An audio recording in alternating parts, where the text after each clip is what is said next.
नमस्कार दोस्तों, स्वागत है आप सभी का हमारे यूट्यूब चैनल ओके स्टडी में। दोस्तों, आज के इस वीडियो में हम बात करने वाले हैं मोस्ट इम्पोर्टेंट 100 जीके क्वेश्चन के बारे में। ठीक है, जो आपके एग्ज़ाम के लिए बहुत ही इम्पोर्टेंट है। और हमने बता दिया था, हमने डेमो क्लास में बता दिया था कि कैसे आपको बैच खरीदना है, कैसे आपको क्या करना है। ठीक है, और जो जो बच्चे इस वीडियो को देख रहे हैं वो बैच ले लिए होंगे। ठीक है, तभी ये वीडियो को देख पा रहे हैं। और ये हमारा जो पार्ट है, ये हमारा फर्स्ट पार्ट है। फर्स्ट पार्ट में हम 100 क्वेश्चन के बारे में बात करेंगे। हालांकि 1 से लेकर के 15 तक जीके क्वेश्चन के बारे में बात करेंगे, टॉप जीके। और हर एक वीडियो में 100 क्वेश्चन रहेगा, 100 जीके का मोस्ट इम्पोर्टेंट। इसके बाद मैं शुरू करूँगा हिस्ट्री का। हिस्ट्री का टॉप क्वेश्चन के बारे में बात करेंगे। इसके बाद मैं शुरू करूँगा इंग्लिश। ठीक है, इसके बाद मैं देखूँगा रीजनिंग। ठीक है, इसके बाद मैं देखूँगा कंप्यूटर।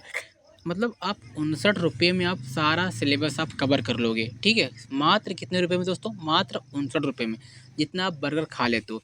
तो रिक्वेस्ट करते हैं कि आप लोगों ने तो परचेज कर ही लिया है, खरीद ही लिया है, तो अपने छोटे भाई को, बड़े भाई को, छोटे बहन को, बड़े बहन को, अपने घर में जो है सदस्य उसको बताना कि मात्र 59 रुपये में हम अतुल मेसी सिलेबस का सारा कंप्लीट प्रोवाइड आपको करवाएंगे। ठीक है, इसमें आपका डाउट क्लास चलेगा, लाइव स्ट्रीम चलेगा, आपके कमेंट का तुरंत आंसर दिया जाएगा। ठीक है, और कोई भी डाउट हो तो आप प्लीज़ कमेंट करना, मैं उसका आंसर तुरंत दूंगा आपको। ठीक है, आप भी हमारे एकदम परिवार की तरह ही हो। चलिए शुरू करते हैं। तो इस वीडियो में हम 100 क्वेश्चन के बारे में बात करेंगे, और आप लोग कमेंट करना कि आपको कितने क्वेश्चन पहले से आता था, और जो क्वेश्चन मैंने लाया है आप लोगों के लिए, आप बताना कि इम्पोर्टेंट है आपके लिए कि नहीं है, और ये कंटेंट आपको कैसा लगा। ठीक है, और आप बने रहिएगा, पूरा वीडियो देखिएगा। आपने 59 रुपये पे किया है तो 59 रुपये का लाभ भी लीजिएगा आप लोग। ठीक है, और हमने 40 तो पिछले पेपर से 40 प्लस क्वेश्चन आए थे, यहीं से हमारे ही क्वेश्चन से आए थे, हमारे ही वीडियो से आए थे। यकीन नहीं है तो हमने आ, एक इसी प्लेलिस्ट में हम मॉडल पेपर भी करवाएंगे, प्रीवियस ईयर के क्वेश्चन करवाएंगे, वहाँ से आप देख लेना। चलिए पहला क्वेश्चन देखते हैं हम। द्रोणाचार्य पुरस्कार किसे दिया जाता है? तो जो द्रोणाचार्य पुरस्कार किसे दिया जाता है बताइए। ठीक है, तो जो द्रोणाचार्य पुरस्कार वो खेल परिक्षकों को, किसको दिया जाता है? खेल परिक्षकों।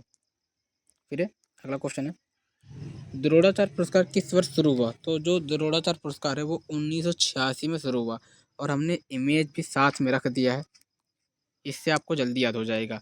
द्रोणाचार्य पुरस्कार किस वर्ष शुरू हुआ है? तो 1986। ठीक है, फिर अमृत सेन को नोबेल पुरस्कार किस क्षेत्र में मिला है? तो अमृत सेन को नोबेल पुरस्कार किस क्षेत्र में मिला है? तो अर्थशास्त्र में। किसमें? अर्थशास्त्र में। और ये रहा अमृत सेन जी का इमेज। फिर कैलाश सत्यार्थी को नोबेल पुरस्कार किस क्षेत्र में मिला है? तो शांति के। किसमें? शांति। कैलाश सत्यार्थी को नोबेल पुरस्कार शांति के क्षेत्र में मिला। किस क्षेत्र में? शांति के क्षेत्र में। फिर अगला है, ऑस्कर पुरस्कार किस क्षेत्र से संबंधित है? ऑस्कर पुरस्कार किस क्षेत्र से संबंधित है बताइए। तो ये सिनेमा से संबंधित। किस क्षेत्र से? सिनेमा से। और वीडियो पसंद आ रही हो तो प्लीज़ वीडियो को एक लाइक ज़रूर करना दोस्तों। ठीक है, तो ऑस्कर पुरस्कार किस क्षेत्र से संबंधित है? तो सिनेमा से। फिर है, ऑस्कर पुरस्कार किस किस देश द्वारा दिया जाता है बताइए। बहुत ही इम्पोर्टेंट क्वेश्चन है। जो ऑस्कर पुरस्कार है वो किस देश द्वारा दिया जाता है? तो जो ऑस्कर पुरस्कार है वो अमेरिका देश द्वारा दी जाती है। किसकी? अमेरिका। और अमेरिका का मुद्रा क्या है? डॉलर है। क्या है? डॉलर है। फिर है, ऑस्कर पुरस्कार का आधिकारिक नाम क्या है? तो ऑस्कर पुरस्कार का आधिकारिक नाम है वो अकादमी अवार्ड ऑफ मेरिट है। क्या है? अकादमी अवार्ड ऑफ मेरिट है। फिर है, ग्रैमी पुरस्कार किस क्षेत्र से संबंधित है? तो जो ग्रैमी पुरस्कार है वो संगीत के क्षेत्र से संबंधित है। और हमने इमेज भी बना दिया है, तो इमेज देख लीजिएगा साथ में। और जितने क्वेश्चन हैं प्लीज़ इसको हल्के मत लीजिएगा। 100 मोस्ट इम्पोर्टेंट क्वेश्चन है, ये हमारा वीडियो नंबर पार्ट 1 है। ठीक है, और जो बैच है आप लोगों ने ख़रीदा है 59 रुपये, मात्र 59 रुपये में। मैं मैं आपको इस बैच में जितनी भी वीडियो को प्रोवाइड करूँगा सारा आपको अच्छे से देखना है। मैं वादा करता हूँ मैं आपको अच्छे से अच्छे कंटेंट के साथ, अच्छे से अच्छे फैसिलिटी के साथ मैं आपको प्रोवाइड करूँगा, ठीक है। लाइव स्ट्रीम से मैं आपके साथ बातें करूँगा, आपके कमेंट का आंसर दूँगा, ठीक है। You don't worry.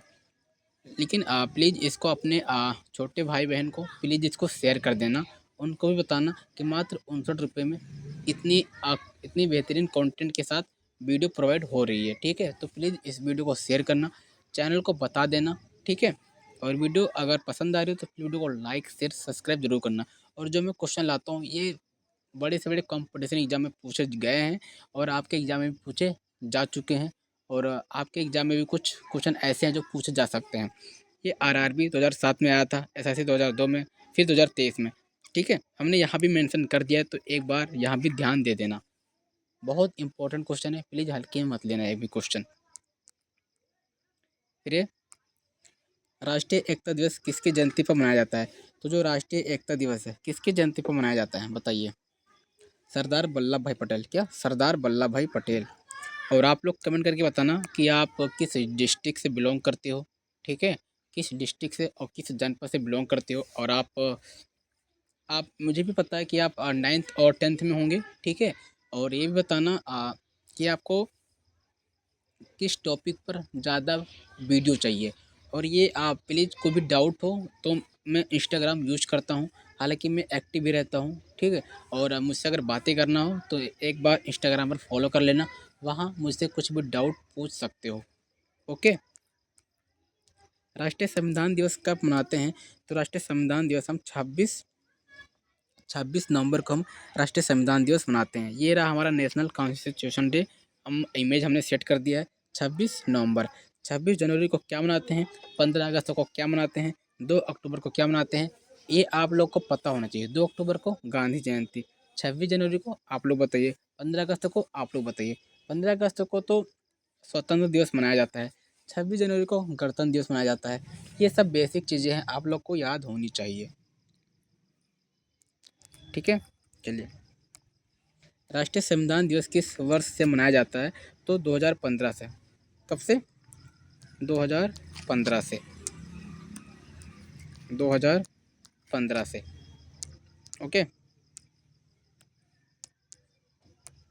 2015 से संविधान दिवस 26 नवंबर। राष्ट्रीय उपभोक्ता दिवस कब मनाया जाता है? तो राष्ट्रीय उपभोक्ता दिवस हम कब मनाते हैं बताइए? काफ़ी ज़्यादा इम्पोर्टेंट है। 24 दिसंबर को हम राष्ट्रीय उपभोक्ता दिवस मनाते हैं। और पर्यावरण दिवस कब मनाते हैं? 5 जून को मनाते हैं। राष्ट्रीय किसान दिवस कब मनाते हैं? तो राष्ट्रीय किसान दिवस 23 दिसंबर को हम राष्ट्रीय किसान दिवस मनाते हैं। ये हमारा रहा राष्ट्रीय किसान दिवस का इमेज। राष्ट्रीय किसान दिवस 23 दिसंबर। राष्ट्रीय किसान दिवस किसकी जयंती पर मनाते हैं? तो राष्ट्रीय किसान दिवस हम चौधरी चरण सिंह की जयंती पर मनाते हैं। राष्ट्रीय किसान दिवस ये हमारे रहे चौधरी चरण सिंह। विश्व जनसंख्या दिवस, तो विश्व जनसंख्या दिवस हम 5 जून को मनाते हैं। कब मनाते हैं? 5 जून को तो वो मनाते हैं ना, पर्यावरण दिवस। क्या मनाते हैं? पर्यावरण दिवस। विश्व जनसंख्या दिवस 11 जुलाई। क्या? 11 जुलाई को हम विश्व जनसंख्या दिवस मनाते हैं। और विश्व में जो भारत है नंबर 1 पर है जनसंख्या में, ठीक है। जो जनसंख्या की दृष्टि से अगर आप पूछ जाए तो भारत पहले नंबर पर है, ठीक है। चलिए, अंतर्राष्ट्रीय मानव अधिकार दिवस कब मनाते हैं? तो अंतर्राष्ट्रीय मानव अधिकार दिवस कब मनाते हैं बताइए? काफ़ी ज़्यादा इम्पोर्टेंट है, 10 दिसंबर अंतर्राष्ट्रीय मानव अधिकार दिवस। अंतर्राष्ट्रीय वृद्धजन दिवस, तो अंतर्राष्ट्रीय वृद्धजन दिवस हम 1 अक्टूबर, कब? 1 अक्टूबर को हम अंतर्राष्ट्रीय वृद्धजन दिवस मनाते हैं। और हमें अपने माता पिता और वृद्धजन को बहुत ही रिस्पेक्ट करना चाहिए, सम्मान करना चाहिए, ठीक है। और उनके मन पसंदीदा खाना बनाकर मंगवा कर खिला देना चाहिए, क्योंकि जब जो श्राद्ध वगैरह होता है, श्राद्ध वगैरह पर बुलाने पर भी नहीं खाने आएंगे, ठीक है। जब वो से वहाँ श्राद्ध वगैरह करवाते हैं तो बोलते हैं कि हमारे दादाजी आएंगे खाने, ऐसा कुछ नहीं होता है, ठीक है। तो जिसके भी वृद्धजन लोग हैं, दादा हैं, दादी हैं, ठीक है, बाबा हैं, तो उनको बना करके उनके मन पसंदीदा खाना अच्छे से खिलाइए और रिस्पेक्ट करिए, ठीक है। You should love elders and grandfathers. Okay, हमें रिस्पेक्ट सभी लोगों का करना चाहिए, हालांकि परिवारों का तो एकदम बहुत रिस्पेक्ट करना चाहिए। मतलब अंतर्राष्ट्रीय वृद्धजन दिवस बताए 1 अक्टूबर। विश्व एड्स दिवस कब मनाया जाता है? तो विश्व एड्स दिवस कब मनाते हैं? 1 दिसंबर को हम विश्व एड्स दिवस मनाते हैं। विश्व कैंसर दिवस कब मनाते हैं? तो विश्व कैंसर दिवस हम 4 फरवरी को हम विश्व कैंसर दिवस मनाते हैं। विश्व खाद्य दिवस कब मनाते हैं? तो विश्व खाद्य दिवस हम 16 अक्टूबर को हम विश्व खाद्य दिवस मनाते हैं। कब? 16 अक्टूबर विश्व खाद्य दिवस। भारतीय फिल्म उद्योग के विकास के लिए कौन सी संगठन काम करते हैं? तो NFDC, cinema of India, NFDC।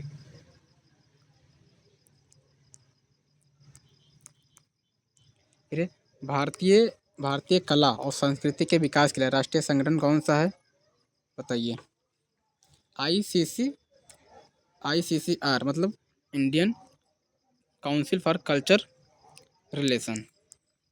भारतीय संगीत और नृत्य का संरक्षण करने वाला संगठन कौन सा है? तो कौन सा? संगीत नाटक और अकादमी। भारतीय शेयर बाजार का नियामक कौन सा है? तो भारतीय शेयर बाजार का जो नियामक है वो सेबी है। क्या है? सेबी। भारतीय बैंकों का नियामक कौन सा है? तो भारतीय बैंकों का नियामक जो है RBI है, रिजर्व बैंक ऑफ इंडिया, भारतीय रिजर्व बैंक। ILO का मुख्यालय? तो ILO का मुख्यालय जिनेवा में। कहाँ है? जिनेवा में है। IMF में भारत का सदस्यता कब हुई? तो 1945। कब? 1945 को। वीडियो थोड़ी लंबी हो सकती है क्योंकि हम इसमें बात करने वाले हैं 100 क्वेश्चन के बारे में, तो प्लीज़ इसमें बने रहिएगा आप लोग, ठीक है? काफ़ी ज़्यादा इम्पोर्टेंट है। और अगर आप अतुल में से स्कॉलरशिप में नाम लाना चाहते हैं तो प्लीज़ आप सारा वीडियो देखिएगा, थोड़ा सा भी स्किप मत करिएगा क्योंकि बहुत ही इम्पोर्टेंट क्वेश्चन मैं लाया हूँ आपके लिए, ठीक है? WHO का मुख्य उद्देश्य क्या है? तो WHO का जो मुख्य उद्देश्य है वो वैश्विक स्वास्थ्य सुधार है। क्या है? वैश्विक स्वास्थ्य सुधार है। Option B. यूनिसेफ का मुख्यालय कहाँ है? तो यूनिसेफ का जो मुख्यालय वो न्यूयॉर्क में है। कहाँ है? न्यूयॉर्क में है यूनिसेफ का मुख्यालय। और यूनिसेफ का जो मुख्य उद्देश्य है वो यूनिसेफ का जो मुख्य उद्देश्य बच्चों के अधिकार और कल्याण है। क्या है? बच्चों के अधिकार और कल्याण है। आप लोग इमेज भी देख सकते हो।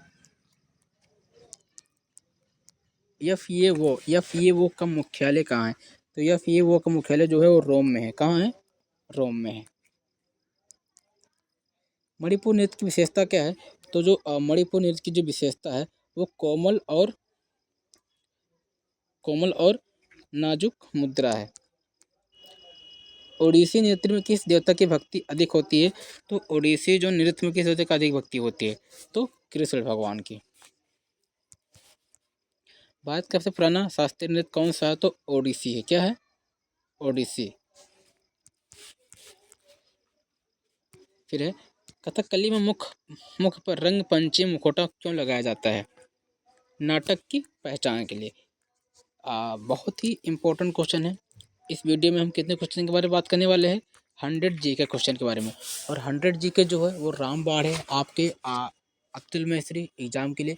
रामबाण वीडियो है, ठीक है?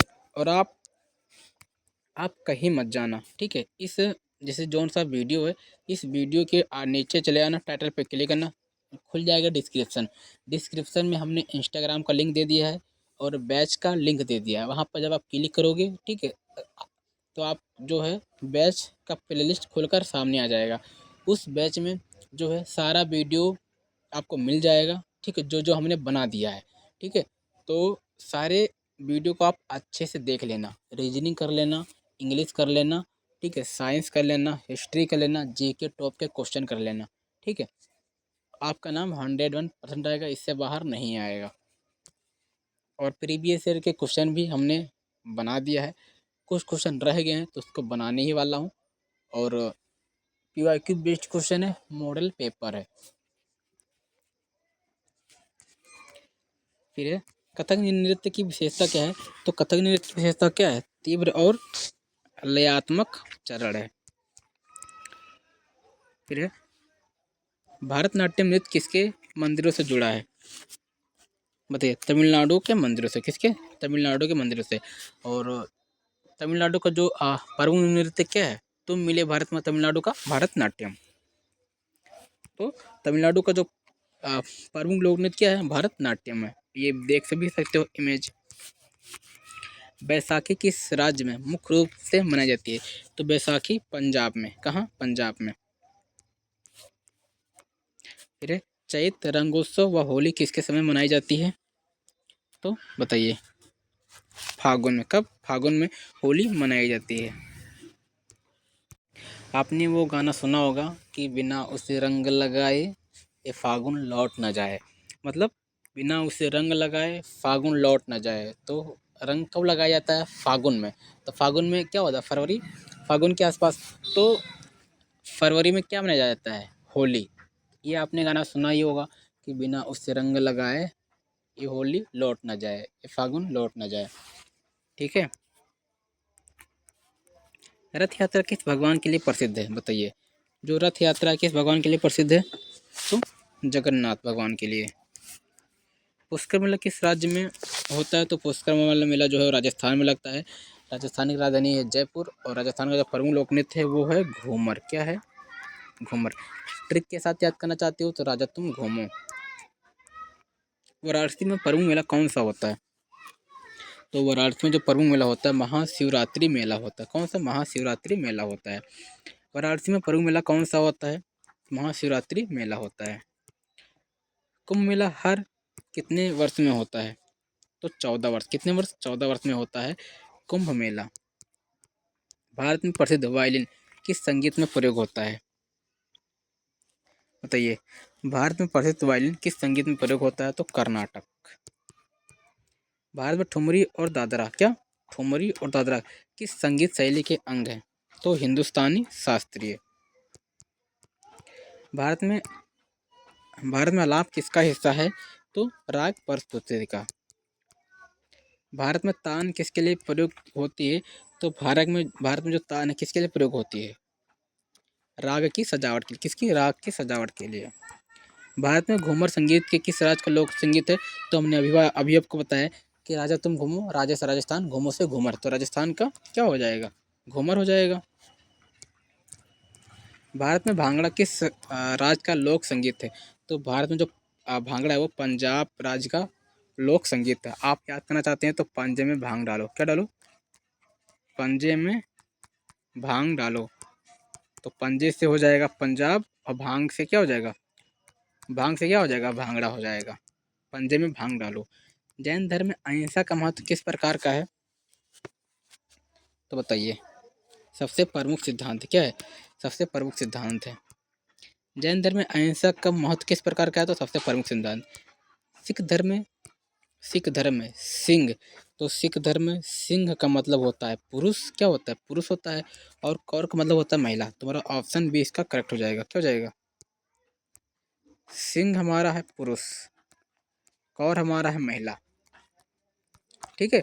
तो ये है कौर और ये है सिंह। इस प्रकार जैन धर्म में प्रमुख 4 आर्य सत्य कौन से हैं? तो ये दुख, कारण, निरोध और मार्ग। भारत में सबसे पुराना धर्म कौन सा? तो भारत में सबसे पुराना धर्म जो है वो हिंदू धर्म है। कौन सा है? हिंदू धर्म है, हिंदुज्म। महावीर जयंती किस धर्म का पर्व है? तो महावीर जयंती जो है वो जैन धर्म का पर्व है। कौन सा? जैन धर्म का। बुद्ध पूर्णिमा किस धर्म का पर्व है? बुद्ध पूर्णिमा। ठीक है। तो जो बुद्ध पूर्णिमा है किस धर्म का पर्व है? तो ये बौद्ध धर्म का पर्व। किस धर्म का पर्व है? बौद्ध धर्म का। फिर है भारत का पहला परमाणु परीक्षण कब हुआ था? तो भारत का जो पहला परमाणु परीक्षण है वो 1974 में हुआ था। कब हुआ था? 1974 में हुआ था। फिर है भारत की पहली महिला चीफ जस्टिस। तो जो भारत की पहली महिला चीफ जस्टिस थी वो फातिमा बीबी थी। कौन सी? फातिमा बीबी थी। फातिमा बीबी। हमने इमेज भी बना दिया है, देख लीजिए आप लोग। फातिमा बीबी। भारत की पहली महिला चीफ जस्टिस कौन थी? फातिमा बीबी थी।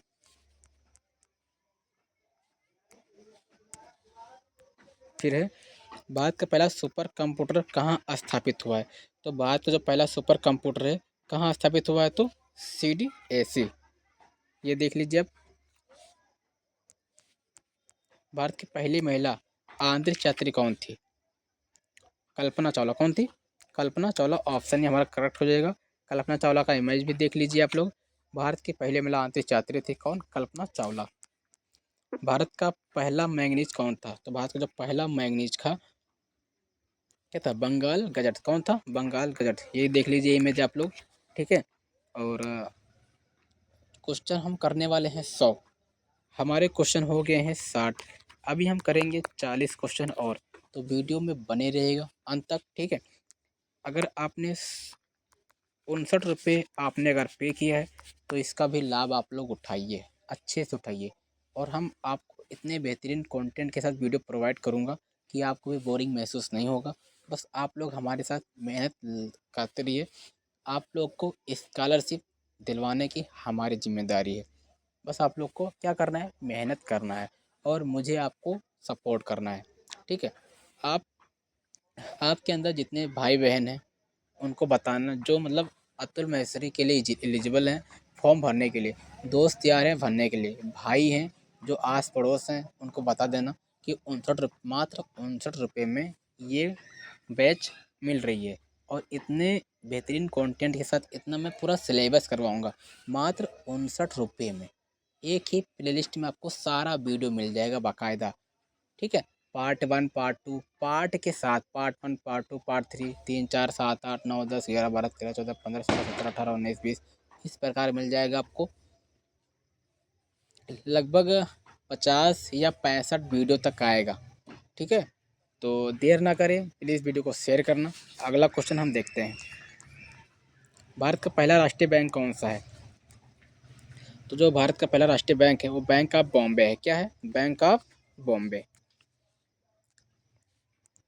भारत में सबसे बड़ा राष्ट्रीय उद्यान, तो भारत में जो सबसे बड़ा राष्ट्रीय उद्यान है वो जिम कॉर्बेट है। क्या है? जिम कॉर्बेट है। थर्मामीटर का आविष्कार किसने किया था? बताइए। थर्मामीटर का आविष्कार गैलीलियो। किसने किया था? गैलीलियो ने किया था थर्मामीटर का आविष्कार। ये रहा हमारा थर्मामीटर। प्रिंटिंग प्रेस का आविष्कार किसने किया था? तो प्रिंटिंग प्रेस का आविष्कार हमारे गुटेनबर्ग ने किया था। किसने किया था? गुटेनबर्ग। प्रिंटिंग प्रेस देख लीजिए आप लोग। प्रिंटिंग प्रेस का आविष्कार गुटेनबर्ग। लिफ्ट का आविष्कार, आप लोगों ने लिफ्ट का इस्तेमाल किया ही होगा। तो लिफ्ट का आविष्कार किसने किया था? बताइए। ओटिस। किसने? ओटिस ने। कपास का आविष्कार किसने किया था? कपास नहीं, कंपास है। तो कंपास का आविष्कार किसने किया था? चीनी। किसने किया था? चीनी नाम के वैज्ञानिक ने। ये रहा कंपास। सिलाई मशीन का आविष्कार किसने किया था? बताइए। तो सिलाई मशीन का आविष्कार जो है वो एलियास होबे। किसने किया था? एलियास होबे ने सिलाई मशीन का आविष्कार किया था। टाइप राइटर का आविष्कार किसने किया था? तो टाइप राइटर का आविष्कार हमारे क्रिस्टोफर सोल्स। किसने किया था? क्रिस्टोफर सोल्स ने किया था। और आईपीएस का फुल फॉर्म क्या होता है? तो आईपीएस का फुल फॉर्म होता है इंडियन पुलिस सर्विस। ये देख लीजिए आप लोग। ठीक है। आईपीएस वैसे नहीं बन जाते हैं। आईपीएस के लिए बहुत ही कड़ी मेहनत करनी पड़ती है। पहले ग्रेजुएशन करना पड़ता है, ग्रेजुएशन के बाद आप सिविल लाइन में जा सकते हो। ठीक है। बहुत कड़ी मेहनत करनी होती है और बहुत ही बेस्ट ये जॉब होता है। ठीक है। बहुत बेस्ट जॉब होता है। तो मैं तो आपको यही रिकमेंड करूँगा कि आप एक बार सिविल लाइन यूपीएससी की तैयारी आपको ज़रूर करनी चाहिए। आईएफएस। आईएफएस का फुल फॉर्म क्या होता है? Indian foreign service. क्या होता है? Indian foreign service. Indian foreign service. Option B. NGO. NGO का फुल फॉर्म क्या होता है?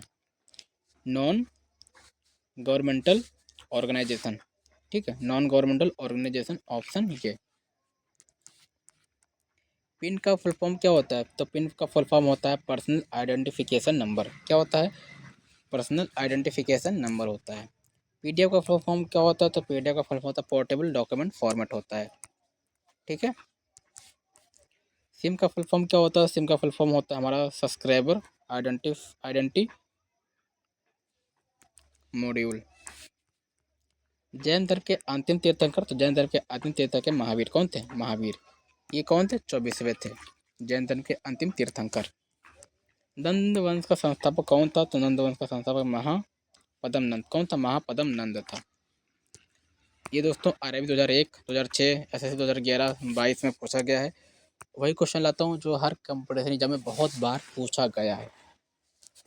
ठीक है, महाजनपदों की संख्या कितनी है? तो महाजनपदों की संख्या कुल कितनी है? 16 है। नंदवन का संस्थापक कौन था? तो नंदवन का संस्थापक कौन सा? नंदवन का संस्थापक महापद्म नंद। महाजनपदों की संख्या 16। मगध की राजधानी? तो मगध की राजधानी कहाँ है बताइए? राजगृह। हरेक वंश का संस्थापक कौन था? तो हरेक वंश का संस्थापक बिंबिसार। कौन था? बिंबिसार था।